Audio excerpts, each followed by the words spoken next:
AI agents. AI agents அப்படின்னா என்ன? அப்படின்னு சொல்லி நீங்க கேட்டீங்கன்னு சொன்னா, சமீபத்தில மோல்ட் புக் அப்படின்னு சொல்லி ஒன்று வந்திருக்கிறது. கேள்விப்பட்டிருக்கீங்களா? Facebook அப்படின்னு கேள்விப்பட்டிருப்பீங்க. இது என்ன மோல்ட் புக் அப்படின்னு கேட்டா, இப்ப ஏஐ ஏஜென்ட்ஸ் அப்படின்னு நம்ம சொல்லுவோம். ஏஐ ஏஜென்ட்னா என்ன? அப்படின்னு கேட்டா, நம்ம எல்லாருமே ஒரு ஏஐ டூல் யூஸ் பண்ணிக்கிட்டே இருக்கிறோம்.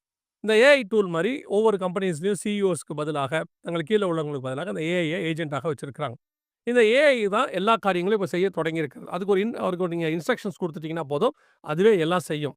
இப்ப என்ன நடந்திருக்கு? நம்ம எதிர்பார்த்தது தான், ஏற்கனவே பேசினது தான். இப்போ அடுத்த கட்டத்துக்கு போயிடுச்சு. எல்லாருமே அதிர்ச்சி அடைற நிலைமையில இருக்கு. என்னன்னு கேட்டா சொன்னா, ஒரு மிக முக்கியமாக ஒரு மதம் ஒன்று உருவாகி இருக்கிறது.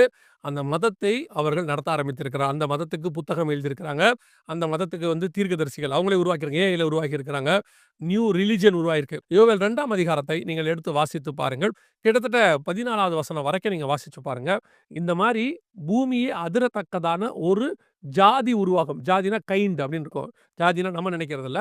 ஒரு ஒரு இனம் அல்லது ஒரு ஒரு குரூப் உருவாகும்னு இருக்கும். இத கண்டு உலகமே பயப்படணும்னு இருக்கு.